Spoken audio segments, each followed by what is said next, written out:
Okay, so we are now going to types of solutions. Types of solutions depend करता है किसके ऊपर कि solute कौन सा है हमारे पास और solvent कौन सा है, right? अब हम क्या सोच रहे हैं इसमें कि जो solute है that is in lesser quantity. We are not taking concentrated solutions, we are taking normal solutions. तो हमेशा solute is going to be in lesser quantity and solvent is going to be in larger quantity. तो हम उसके basis पे solutions को classify करते हैं. We are going to take the solute, solvent and also consider examples. ठीक है? So first में जो solute हम लोग लेंगे उसमें हम या हम कह सकते हैं कि हम इसको classify कर सकते हैं into 3. Let's first understand कि gaseous solutions कौन से होते हैं. Gaseous solutions में solvent is going to be gas, right? So solute हम लेते हैं सबसे पहले solute gas, solvent is also gas. Example is going to be air. Air we know is a mixture of gases, homogeneous mixture of gases. So that is solution. अब यहाँ पे air है, air में देख के तो नहीं हमें पता चला ना कि ऑक्सीजन कहाँ है, नाइट्रोजन कहाँ है या जो भी उसमें gases present होती हैं वो कहाँ पे है, we cannot see. So it is a homogeneous mixture. Now we are going to keep the solvent as same. हम change करेंगे solute and we are going to take liquid and gas. Example हम इसमें क्या ले सकते हैं? Humidity. Humidity क्या होती है? That is water vapor in atmosphere. जैसे रेनी सीजन में होता है, रेनी सीजन में हम देखते हैं कि जो एटमॉस्फेयर है वो बहुत मॉइस्ट हो गया. That is because उसके अंदर वाटर वेपर प्रेजेंट रहता है. तो वाटर वेपर लिक्विड हो गया और एयर के अंदर है gas. So therefore it is an example of liquid and gas solutions. ठीक है? Third, now we are going to change again the solute, but the solvent remains same. Solid and gas, right? Solid and gas का जब हम example लेते हैं, we can take what? Smoke in air, smoke particles, या dust particles, dust particles in air.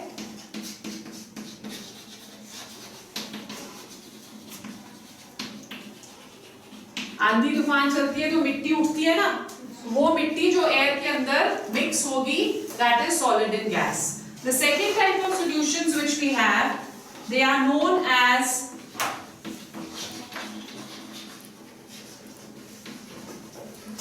liquid solutions. Liquid solutions में solvent is going to be liquid now. Okay? So first we are going to take gas in liquid. Example क्या हो सकता है यहाँ पे? Aerated drinks. Aerated drinks जैसे Cola वगैरह हो गया, कोक हो गया, पेप्सी हो गया, सोडा वाटर हो गया. उन सब में कार्बन डाइऑक्साइड को हम डिसॉल्व करते हैं अंडर प्रेशर इन वाटर. ठीक है? To give us an example of gas in liquid solution. ठीक है? Second, let's take the solute as a liquid and we are taking the solvent also as a liquid. Example इसका क्या हो जाएगा? Milk with water. ठीक है? और we can take alcohol plus water. Right? So वो भी homogeneous mixtures ही बनेंगे.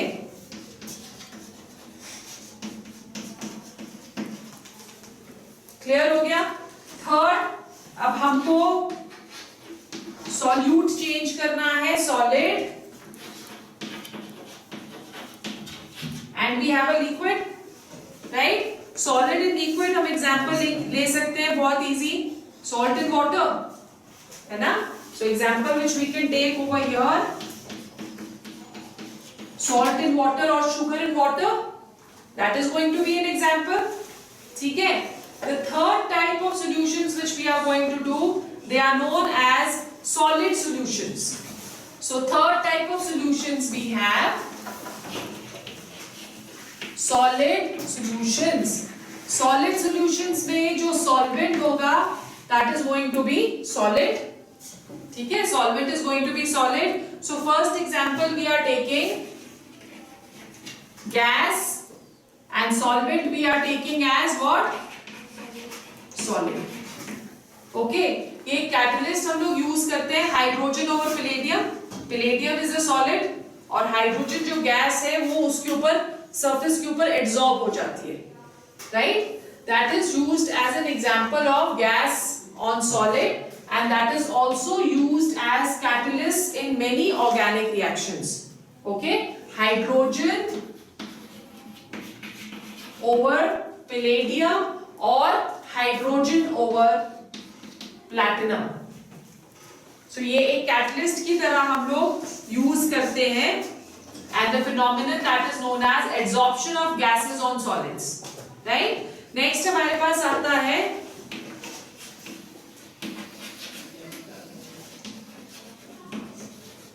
liquid in solid. So solid is going to be the solvent over here. Example हम ले सकते हैं amalgam of mercury and sodium. Mercury is a liquid, sodium is a solid, ठीक है. So mercury जब solid के ऊपर आएगा तो इनको हमेशा जब भी mercury के साथ कोई भी एक mixture बनाता है कोई भी metal, उसे हम क्या बुलाते हैं? It is known as amalgam. So इसको हम लोग mercury sodium amalgam बुलाते हैं, ठीक.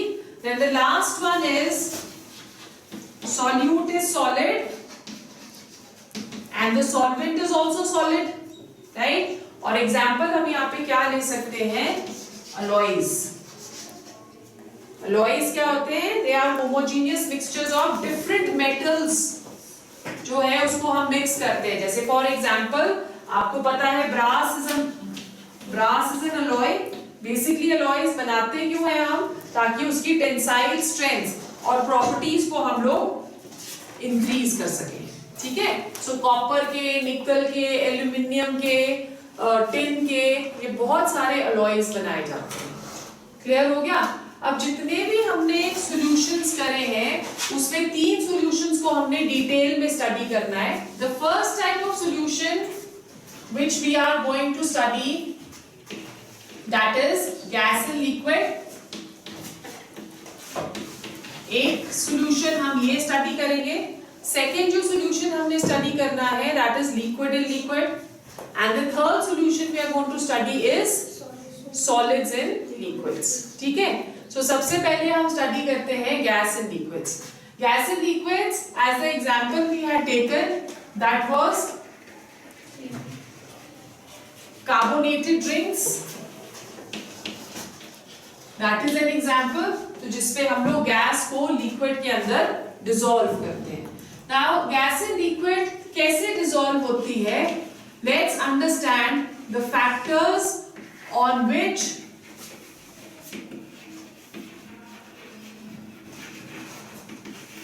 solubility of gases depend. Factors on which solubility of the gases depend. ठीक है. Solubility of the gases depend करता है first of all it will depend upon nature of the gas. कि जो gas है जिसको हमने डिसॉल्व करना है वो किस तरह की गैस है, उसकी नेचर क्या है, उसके ऊपर डिपेंड करता है. ओके, हम लोग जनरली क्या बोलते हैं? इट इज सेड कि more easily a gas is liquefied.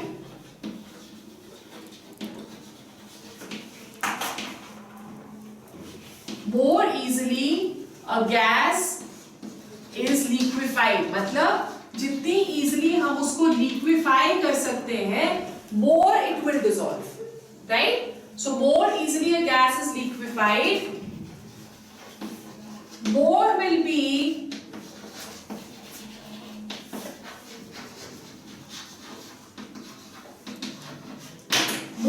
the solubility. ठीक है. अब ये जो liquefaction of gases है ये किसके ऊपर डिपेंड करती है? ये डिपेंड करती है critical temperature of a gas के ऊपर, ठीक है। क्रिटिकल टेम्परेचर को हम लोग TC के साथ डिनोट कर सकते हैं। क्रिटिकल टेम्परेचर क्या होता है? It is the temperature above which a gas cannot be liquefied.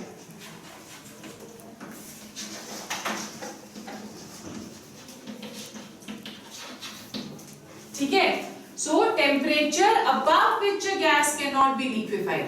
जैसे हम बोले कि सपोज हम बोल रहे हैं कि कार्बन डाइऑक्साइड का critical temperature is 32.4 degree Celsius, ठीक है। सो 32.4 डिग्री सेल्सियस से ऊपर उस गैस को हम लिक्विफाई नहीं कर सकते, हम उसको लिक्विफाई कर सकते हैं 32.4 डिग्री से नीचे, ठीक है। तो ऑल दोस गैसेस जिनका क्रिटिकल टेम्परेचर हाई होता है उनको हम इजीली लिक्विफाई कर सकते हैं। पर अगर हम हाइड्रोजन ले रहे हैं, आपने क्लास 11 में भी पढ़ा हुआ है ना, critical temperature, critical pressure, critical volume. पर अगर हम सपोज हाइड्रोजन ले रहे हैं या हम हीलियम ले रहे हैं तो उनका जो क्रिटिकल टेम्परेचर होता है that is below room temperature. तो अगर हम किसी भी चीज को जिसका क्रिटिकल टेम्परेचर नेगेटिव में है, माइनस में है, तो उससे ऊपर हम उसको लिक्विफाई कर ही नहीं सकते। तो वो तो क्या करेंगी? They will behave as permanent gases, उनको लिक्विफाई करना बहुत मुश्किल है। तो इसका मतलब हाइड्रोजन को डिसॉल्व करना भी बहुत मुश्किल हो गया क्योंकि हम उसे लिक्विफाई नहीं कर पा रहे हैं। तो जो ज्यादा लिक्विफिएबल गैसेस हैं वो कौन कौन सी हैं? Carbon dioxide, okay, another one is methane,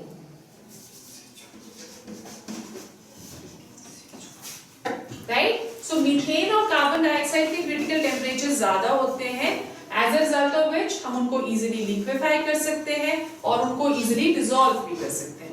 But then there are certain other gases जो लिक्विड के साथ रिएक्ट भी कर जाते हैं। तो जो लिक्विड के साथ रिएक्ट करेंगे वो भी उसमें बहुत सॉल्युबल है। जैसे फॉर एग्जांपल हम लोग लेते हैं अमोनिया। अमोनिया को जब हम वाटर के साथ मिक्स करेंगे तो इमीडिएटली ये रिएक्ट कर जाएगा, ठीक है। So this gas can be also easily dissolved. Clear हो गया, राइट। फिर उसके बाद सेकेंड किसके ऊपर डिपेंड करता है?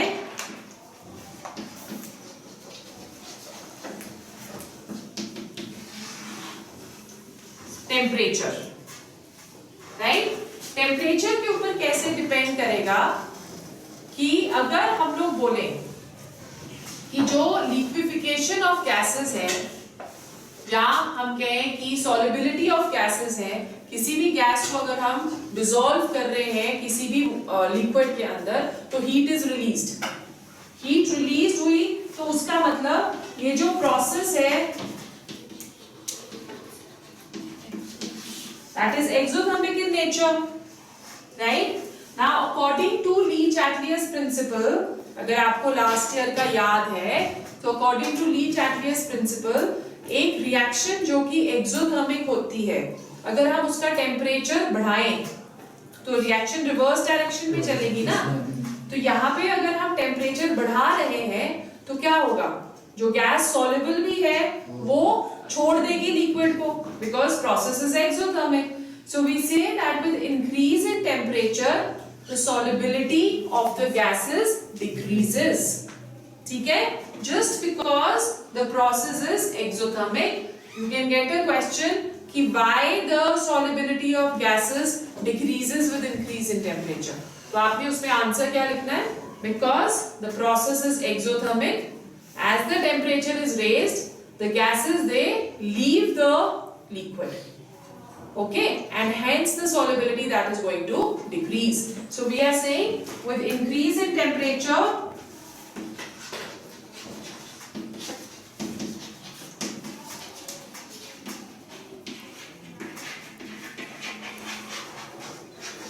solubility of gases decreases, ठीक है। फिर एक बहुत ही इंपॉर्टेंट फैक्टर जो बहुत ज्यादा इफेक्ट करता है solubility को, that is pressure, okay। So the third one is pressure. We know that the gases they are compressible. अगर हम उनके ऊपर प्रेशर लगाएं तो उसकी वॉल्यूम को हम कंडेंस कर सकते हैं, ये हमें सबको पता है, ठीक है। सो अगर वो कंप्रेसिबल है तो हम अगर प्रेशर अप्लाई करेंगे तो क्या होगा, गैसेस ज्यादा सॉल्युबल होगी ना। और इसको बहुत अच्छे से एक्सप्लेन किया था किसने, हेनरी ने। तो हेनरी ने अपना एक लॉ दे दिया, उससे क्या बोला कि at a particular temperature, temperature हमने यहाँ पे कांस्टेंट रखना है, टेम्परेचर वेरी नहीं करना। At a particular temperature masses of या mass of a gas dissolved is directly proportional to the pressure applied। ठीक है, ये बहुत इंपॉर्टेंट है, आपको आता है एग्जाम में। सो हेनरीज लॉ क्या बोल रहा है कि at a particular temperature mass of gas dissolved is directly proportional to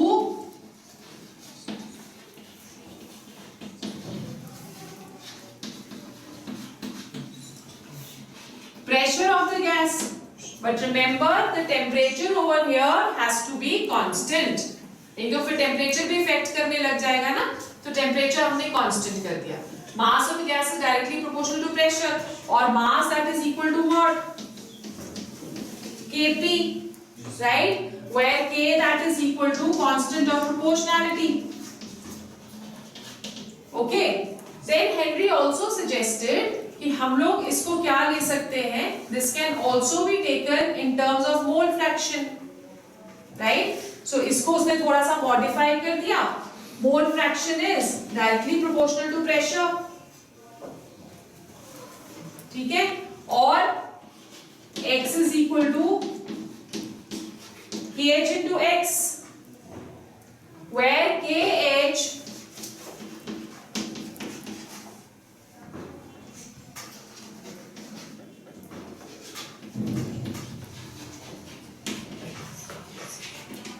Henrys constant, ठीक है, ये एक्सप्रेशन की गलत है, x इज इक्वल टू के एच इंटू एक्स कर दिया है, तो ठीक है, सब सोए में। फिर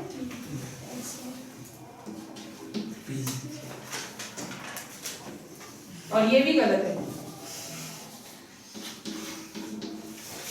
x इज इक्वल टू के डैश इंटू पी, ठीक है, और 1 upon k dash into x that is equal to p, and 1 upon k dash that is equal to what?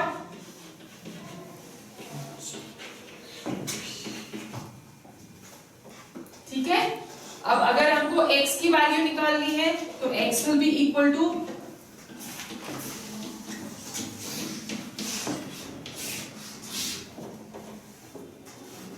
x is equal to 1 upon kh into p, right? अब over here आप देखो कि जो mole fraction है वो inversely behave कर रही है हेनरीज कांस्टेंट के साथ, तो मतलब इसका क्या हुआ, first more the value of kh less is the solubility,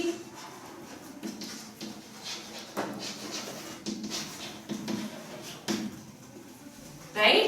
अगर value of kh ज्यादा होगा तो solubility that is going to be less.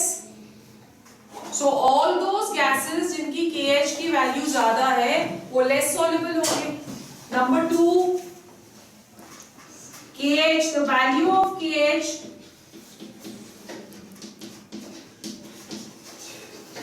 increases with temperature,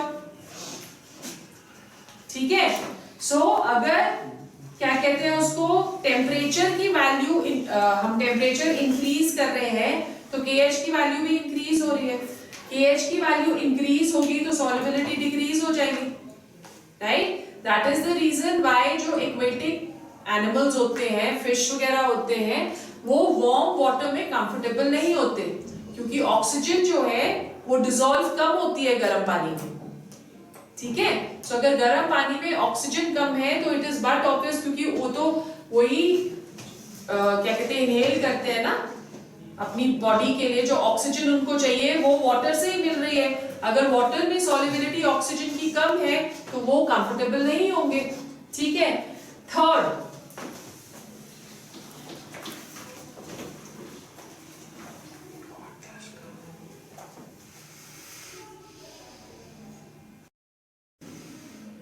जो याद है,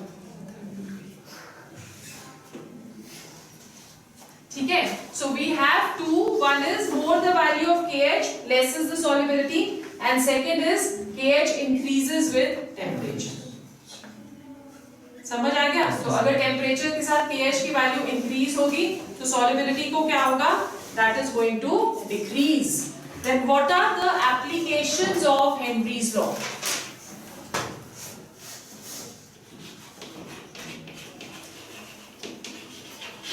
Applications of Henry's law. Okay, first application जो है हेनरी की, हेनरीज लॉ की, हेनरी की नहीं है, हेनरी की कोई एप्लीकेशन नहीं है, हेनरी के लॉ की एप्लीकेशंस है। सो फर्स्ट जो एप्लीकेशन है that is, it is very useful in carbonated drinks, जिसमें generally carbon dioxide is dissolved under pressure, right. अब क्या आपने देखा है कि जब भी आप एक सोडा बॉटल को खोलते हो तो इट गिव्स अ साउंड और उसमें से एकदम से बबल्स निकलने बाहर शुरू हो जाते हैं। बेसिकली क्या हो रहा है उसमें कि जब हम सोडा बॉटल की लिड को खोलते हैं तो हम प्रेशर को रिलीज कर देते हैं। जब हम प्रेशर उसमें कम करेंगे तो जो कार्बन डाइऑक्साइड उसके अंदर डिसॉल्व्ड है that suddenly comes out, right? So that is why a fizz sound that can be heard and bubbles can also be seen. Okay, so this is one application of Henry's law. The second one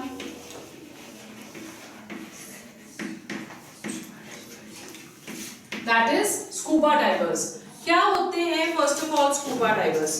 Scuba divers वो होते हैं जो कि under the sea जाते हैं to study the aquatic life, right?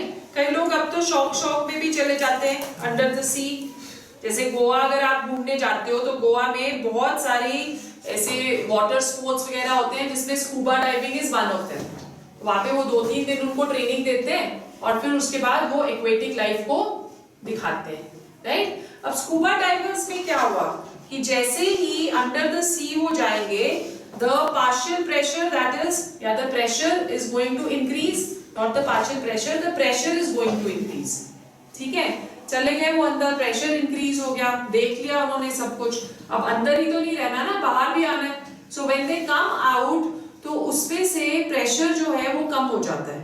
जब pressure कम होगा तो डिसॉल्व्ड गैसेस जो हमारी बॉडी के अंदर गई है वो एकदम से बाहर निकलेंगी।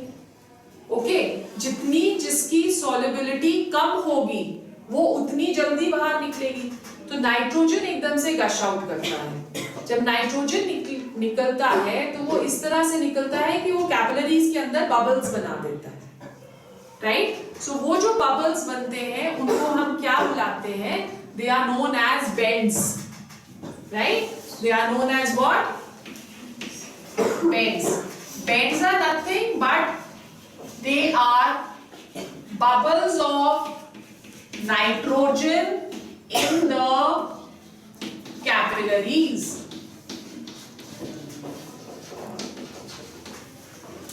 ठीक है जी। अब ये जो बेंड्स हैं ये क्या करेंगे? ये जो बबल्स बन गए कैपिलरीज के अंदर, ये ऑक्सीजन की सप्लाई को कट कर देते हैं। ओके, तो अगर ऑक्सीजन की सप्लाई जो है वो कट हो जाएगी बॉडी के अंदर तो हम ब्रीथ नहीं कर पाएंगे प्रॉपर्ली, और ये बेंड्स बहुत ज्यादा पेनफुल भी होते हैं। Okay, so because they cut the supply of oxygen, अगर बहुत ज्यादा बेंड्स हो जाएंगे कैपिलरीज में, they can also be fatal, right. So अब क्या करते हैं कि जो सिलेंडर्स होते हैं उसमें हम लोग मिक्सचर ऑफ गैसेस डाल देते हैं। जैसे for example we take helium. Helium is taken as 11.7%. राइट, 11.7% हम हीलियम ले लेते हैं. Nitrogen is 56.2% and certain amount of oxygen is also taken. Oxygen that is equal to 32.1%. Okay, so this is the composition of the cylinders taken. क्यों ऐसा लिया है हमने? लिखो इसमें because the solubility of helium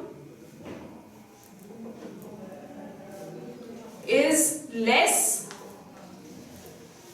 than that of nitrogen.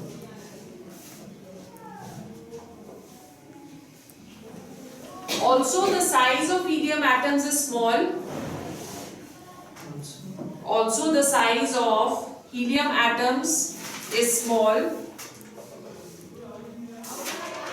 such that they can pass through the cell walls without damaging them.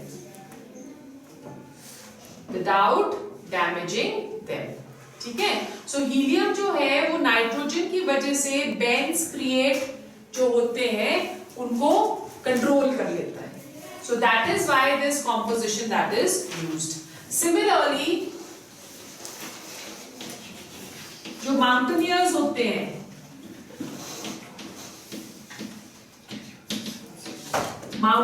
जो होते हैं वो हाइट पे जाते हैं. जैसे जैसे ऊपर जाते रहेंगे वैसे वैसे प्रेशर कम होता रहेगा, है ना. सो हायर रीजन्स में क्या होता है कि oxygen that is less in the atmosphere.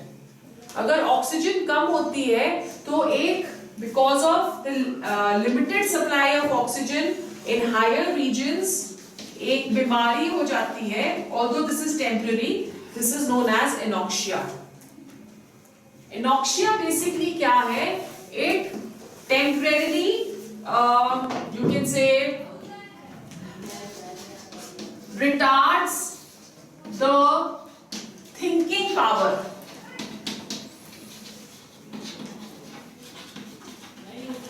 ठीक है, जिसको एनॉक्सिया हो जाता है वो प्रॉपर्ली सोच नहीं सकता, थिंक नहीं कर सकता, जिसकी वजह से उसका जो सेंट्रल नर्वस सिस्टम है वो प्रॉपर्ली काम नहीं करता.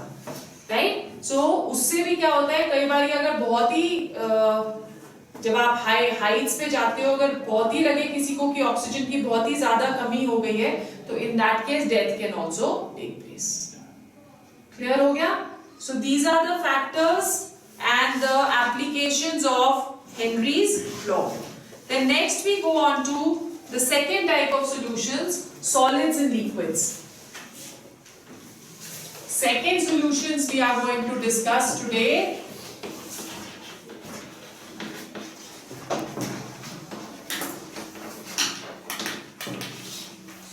Solids and liquids. ठीक है. Solids and liquids जो है वो क्या करते हैं? एग्जाम्पल लो. करना तो उन्होंने क्या है? एग्जाम्पल बताओ. Sugar in water.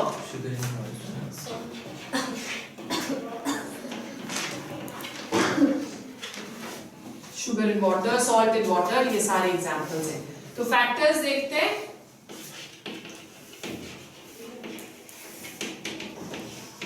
Factors, the first factors is type of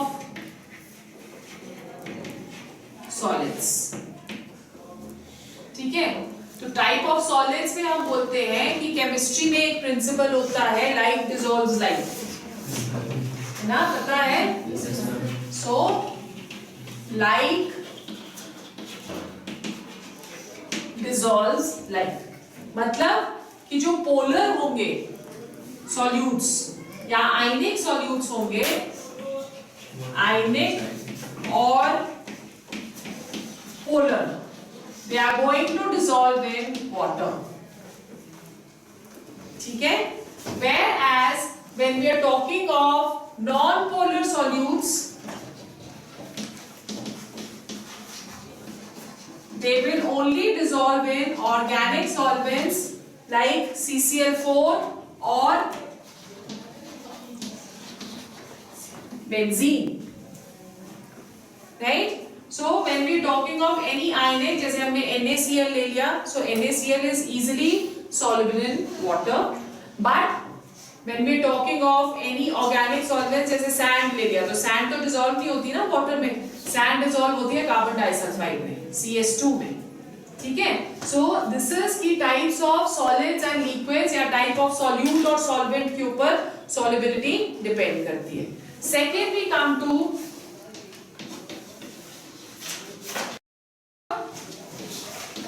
we know that solids are incompressible, उनको हम compress नहीं कर सकते, so pressure does not have any effect on the solubility of solids and liquids. Then the third very important one is temperature. ठीक है? अब temperature जो है अगेन इसका बहुत ही एक कंट्रोल रहता है ऑन द सॉल्युबिलिटी. जैसे फॉर एग्जांपल हम बोलते हैं कि जब भी हम एक सॉल्यूट और एक सॉल्वेंट को डिसॉल्व करते हैं तो उसमें दो तरह के आप कह सकते हो एनर्जी चेंजेस होती है. या तो एनर्जी विल बी रिलीज्ड, और अगर एनर्जी रिलीज होगी तो प्रोसेस एक्सोथर्मिक होगा, या एनर्जी इज अब्सॉर्ब्ड, तो अगर एनर्जी एब्सॉर्ब होगी तो प्रोसेस एंडोथर्मिक होगा. तो in both the cases when we are talking दोनों का इफेक्ट अलग रहता है. ठीक है? So we are saying that for endothermic processes, मतलब कि अगर हम सॉल्यूट और सॉल्वेंट को मिक्स कर रहे हैं और एनर्जी एब्सॉर्ब हो रही है, इन that case solubility increases with increase in temperature. जैसे जैसे टेम्परेचर इंक्रीज होता रहेगा वैसे वैसे solubility भी इंक्रीज होती रहेगी. जैसे सॉल्ट है NaCl ठंडे पानी में अच्छे से घुल जाता है, ऐसी बात नहीं है, पर अगर आप थोड़ा सा पानी कोसा कर लोगे तो उसमें solubility उसकी इंक्रीज हो जाएगी. ठीक है? सो सच प्रोसेसेस आर एंडोथर्मिक. ठीक है? सेकेंड जो हमारे पास आया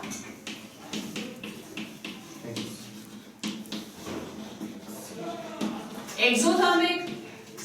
Okay, now in exothermic what is going to happen? We have already studied solubility decreases with increase in temperature. Just as in the case of gases, same is going to happen over here. अगर हम graphically इसको show करना चाहें, if this is the solubility and this is the temperature, तो हम देखते हैं कि AgNO3 के लिए the increase is quite high. ठीक है? फिर उसके बाद आ गया potassium iodide, endothermic process. NaCl जब हम देखते हैं तो हम देखते हैं कि स्लोप ना बहुत ही छोटा है, राइट? और एक्सोथर्मिक में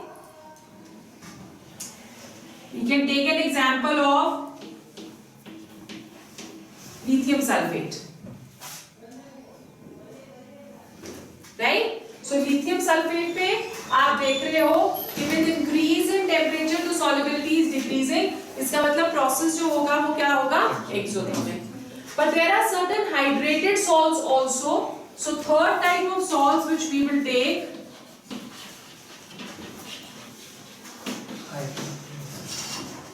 they are hydrated salts.